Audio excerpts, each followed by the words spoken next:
Hi, I'm Nat Ragstar. Today we're looking at what's in my light pouch.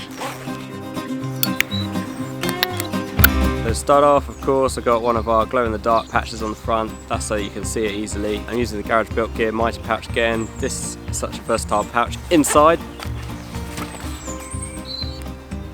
got the i5R. That's good EDC light, bright enough for most things. It's solidly made. I like that.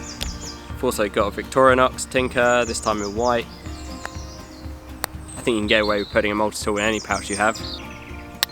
I have a Go tube, and inside that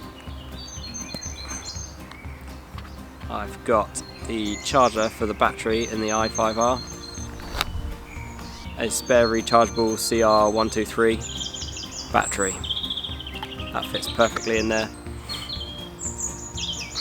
I've also got the Olight S1R baton. This is just a little bit brighter than the other one. It's got turbo mode. I've got two batteries for this one, so this one's going to last longer. It's always good to have a backup, but this is the go-to for a brighter light. Finally, the classic Zippo.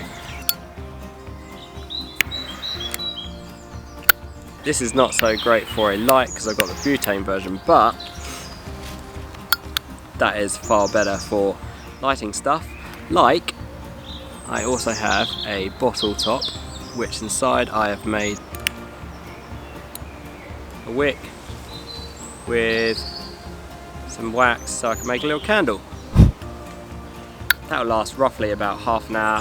Sometimes it's 15 minutes, but that's enough to give you a bit of light if you need it. So that's my backup option of a light.